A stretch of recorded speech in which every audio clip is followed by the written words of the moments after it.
Hello class, welcome to lecture 3 of class 10 physics chapter 13 which is magnetic effects of electric current. अब तक हम last class में देख चुके थे कि मैग्नेटिक फील्ड लाइंस क्या है, magnetic field lines due to straight conductor कैसे उनका प्रोडक्शन होता है, कैसे उनको हम पता करेंगे कि किस डायरेक्शन में है, साथ ही साथ field due to a loop last class में कवर कर चुके और उसके अलावा सोलेनॉइड एक ऐसा cylindrical arrangement of insulated copper wire इस तरह का कुछ जिसको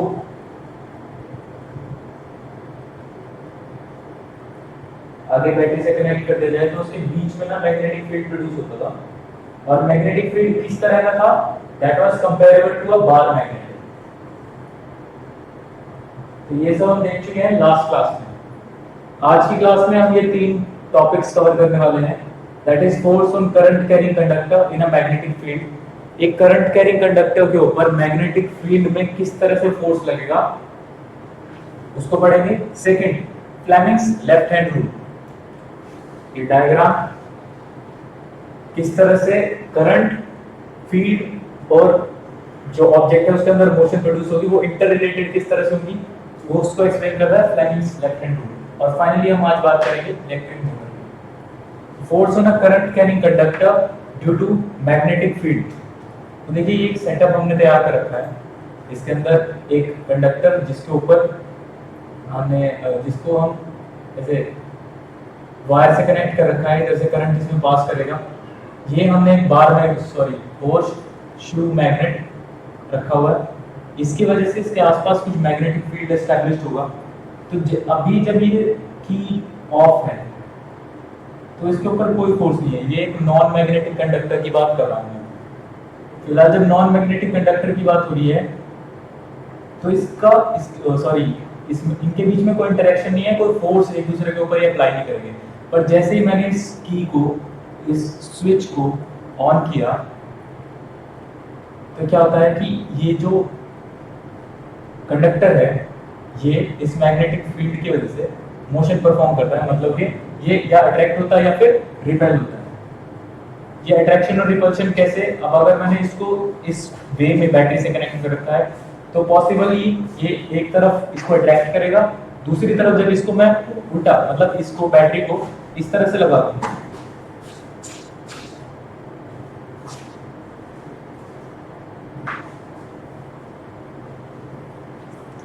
यानी कि पॉजिटिव नेगेटिव टर्मिनल्स को रिवर्स कर दूं तब इस पे फोर्स अपोजिट डायरेक्शन में लगेगी। तो यहां से हमें एक चीज क्लियरली समझ में आई कि जो मैग्नेटिक फील्ड है ना वो करंट कैरिंग कंडक्टर के ऊपर एक फोर्स लगाएगा और वो फोर्स किस तरह का होगा, अट्रैक्टिव फोर्स या रिपल्सिव फोर्स। और उसको फाइंड आउट कैसे करेंगे तो उसके लिए फ्लेमिंग नाम के हमारे एक साइंटिस्ट हैं, उन्होंने रूल दिया, उसका नाम रखा गया फ्लेमिंग्स लेफ्ट हैंड रूल। तो किसी भी मैग्नेटिक फील्ड में किसी के ऊपर फोर्स किस तरह से लगेगा तो उसके लिए उन्होंने कहा कि stretch your left hand like this, मतलब अपने मिडिल फिंगर, इंडेक्स फिंगर और थंब को इस तरह से परपेंडिकुलर एक दूसरे के स्ट्रेच करो और जो मिडिल फिंगर है उसको करंट की डायरेक्शन में एस्टैब्लिश करो, जो इंडेक्स फिंगर है उसको फील्ड की डायरेक्शन में पैरेलली एस्टैब्लिश करो। तो फाइनली जो आपका थंब है ना वो डायरेक्शन ऑफ मोशन देगा। फॉर एग्जांपल यहाँ पे अगर मैग्नेटिक फील्ड इस तरह से होता यूं तो हमने फील्ड के लिए इंडेक्स फिंगर को चुना तो फील्ड हो गया ऐसे और इसके अंदर करंट जो है वो बाहर की तरफ ऐसे, मतलब इसको इस तरह से लगाया हुआ है तो फील्ड हो गया ऐसे और साथ ही साथ मेरा जो मिडिल फिंगर है वो सामने की तरफ पॉइंट कर रहा है। तो फ्लेमिंग्स लेफ्ट हैंड रूल के अकॉर्डिंग फील्ड इधर, करंट सामने की डायरेक्शन में, तो जो थंब है ना वो डायरेक्शन ऑफ मोशन या डायरेक्शन ऑफ फोर्स देगा हमें। तो इससे क्या होगा कि जो कंडक्टर है ये ऊपर की तरफ फोर्स लगेगा इस पे, या फिर सिंपल से कह सकते हैं ये ऊपर की तरफ मूव करेगा। तो ये बात हुई force on a current carrying conductor और फ्लेमिंग्स लेफ्ट हैंड रूल की। इनका एक एप्लीकेशन जो हम डेली लाइफ में काफी बड़े स्केल पे यूज कर रहे हैं, that is our electric motor. अपने लैपटॉप के सीडी ड्राइव के अंदर जो छोटा सा मोटर लगा होता है जो उसको रोटेट करता है, उससे लेकर के जो हमारे घर पे पानी आता है उस मोटर से उस मोटर तक हर एक चीज में हम इसका यूज कर रहे हैं। तो इसको समझना बहुत इंपॉर्टेंट हो जाता है कि किस तरह से इसकी फंक्शनिंग है, कैसे इसको प्रिपेयर करते हैं। इलेक्ट्रिक मोटर, पहले तो इसकी डेफिनेशन देख लेते हैं कि इलेक्ट्रिक मोटर है क्या। It is a device which converts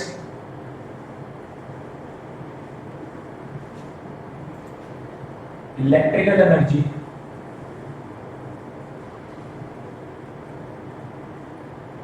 to mechanical energy.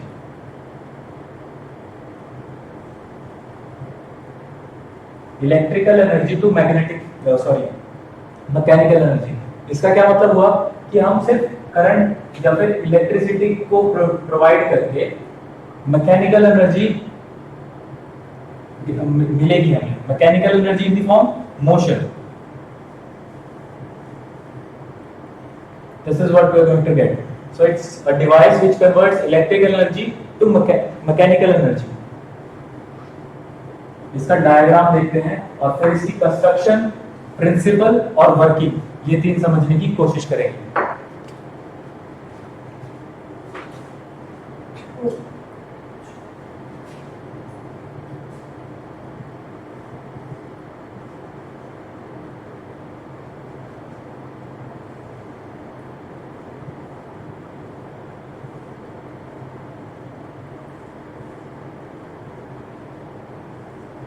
तो ये नॉर्थ और साउथ पोल्स हमने मैग्नेट्स के इस तरह से रखे। बीच में एक कॉइल, करंट कैरिंग कॉइल, उसको प्लेस किया और ये कॉइल फर्दर जा करके एक एक्सल के ऊपर लगे स्प्लिट रिंग्स,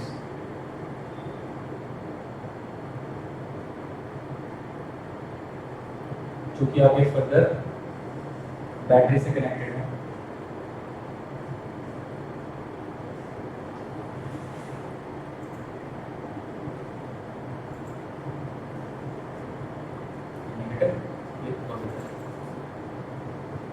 और यहाँ पे आप करके ये ब्रशेस के साथ कनेक्टेड है। ठीक है, इसका नाम हम रख देते हैं ए, बी, सी और डी।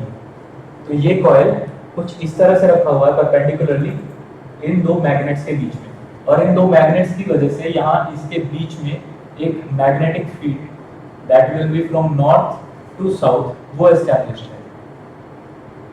ऐसे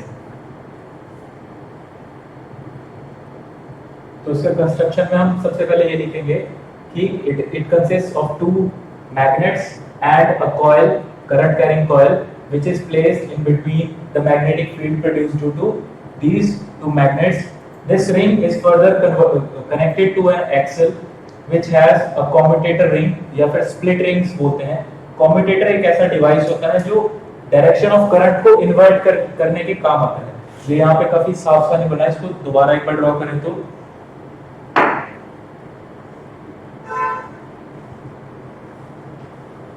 इसके ऊपर कुछ इस तरह से ये हाफ इस तरफ और हाफ इस तरफ दो रिंग बने हुए हैं, इनके ऊपर लगे हैं ब्रशेस, और ये जो कॉइल है इस तरह से आकर के इस ब्रशेस में आकर जुड़ा हुआ है, और ये फर्दर यहाँ इससे।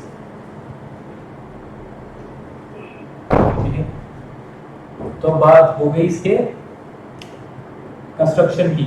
कंस्ट्रक्शन में आगे फर्दर ये कम्यूटेटर रिंग्स, ये ब्रशेस, ये एक्सल के ऊपर हमने इस तरह से कुछ लगाया हुआ है, ये कम्यूटेटर रिंग्स जो डायरेक्शन ऑफ करंट को इन्वर्ट करने के लिए, मतलब जैसे ही घूमेगा ना उसके बाद इसका जो डायरेक्शन ऑफ करंट पहले जाएगा ABCD, इस तरह से ही घूम के आएगा करंट, क्योंकि इस तरह से ये कनेक्टेड है। पर जैसे ये ब्रशेस एक कम्यूटेटर रिंग से दूसरे कम्यूटेटर रिंग के ऊपर आएंगे ऐसे घूमने के बाद, तब डायरेक्शन ऑफ करंट हो जाएगा DCBA, मतलब उल्टा हो जाएगा डायरेक्शन ऑफ करंट। ये होगी बात इसके कंस्ट्रक्शन की। ठीक है, बात करते हैं इसके प्रिंसिपल की, किस प्रिंसिपल पे काम करता है। तो इसका प्रिंसिपल काफी सरल, सिंपल, जो भी हमने फ्लेमिंग्स लेफ्ट हैंड रूल में पढ़ा कि when a current carrying conductor is placed in a magnetic field it experiences force. तो उसी को हम लिख देंगे यहाँ पे when current carrying conductor is placed in a magnetic field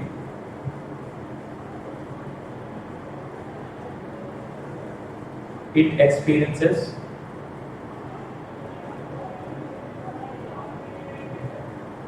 force। ये हो गया इसका प्रिंसिपल। फाइनली हम इसके बात करने वाले हैं मैकेनिज्म या फिर वर्किंग कि ये काम कैसे करता है, कैसे इसमें मूव करना शुरू करना है।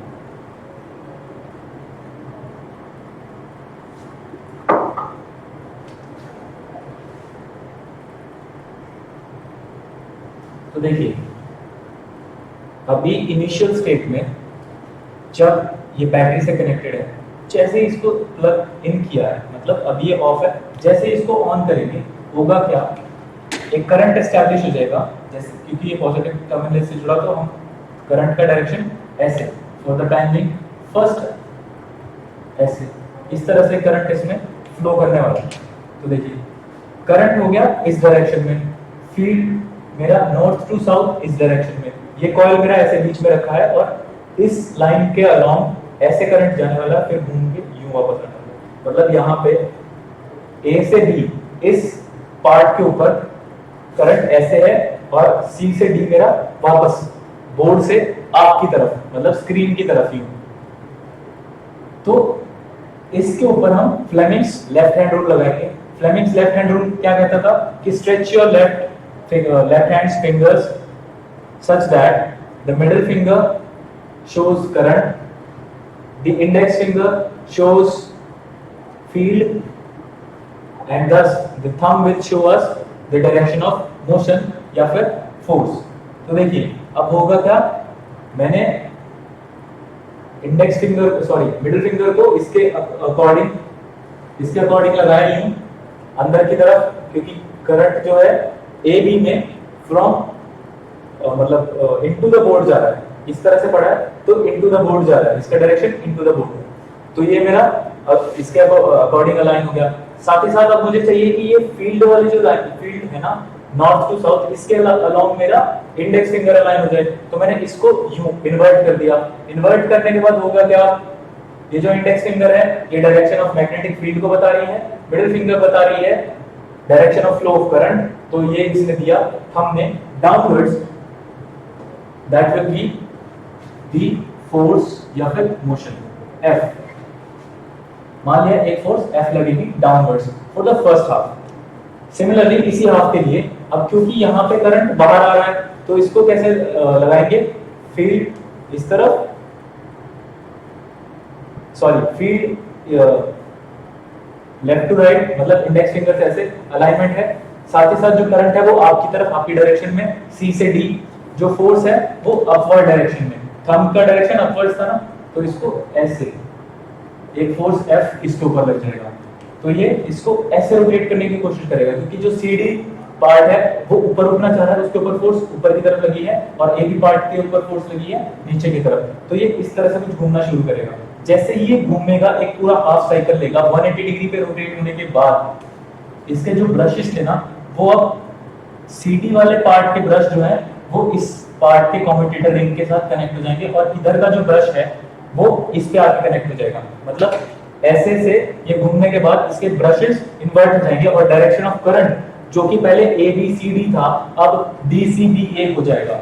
मतलब थोड़े टाइम घूमने के बाद मतलब एक हाफ साइकिल पूरा करने के बाद कुछ इस पोजीशन में आ जाएगा। ये जो पॉइंट D है वो घूम के इस तरफ आ जाएगा, पॉइंट C इधर आ जाएगा और पॉइंट B इधर और पॉइंट A इधर। अब डायरेक्शन ऑफ करंट जो है वो इस तरह से होगी कि D से C, C से B, B से A। मतलब पहले था ABCD अब DCBA, तो डायरेक्शन ऑफ करंट इन्वर्ट हो गई है। अब कैसे फोर्स लगने वाली है?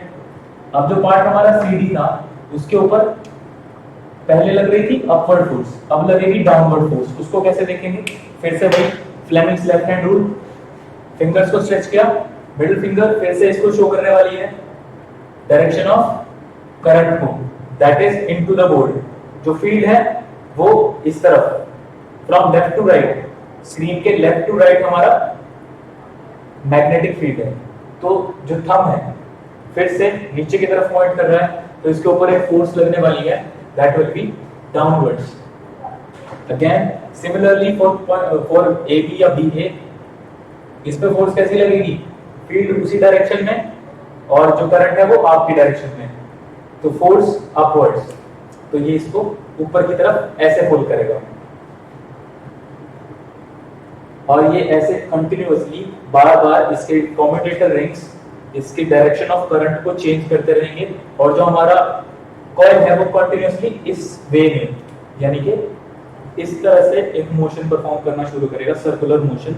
और इसी मोशन का नाम हमने शुरुआत में रखा था मैकेनिकल एनर्जी। तो हमने इलेक्ट्रिकल एनर्जी से मैकेनिकल एनर्जी में कन्वर्जन पा लिया। So this is the device called as electric motor.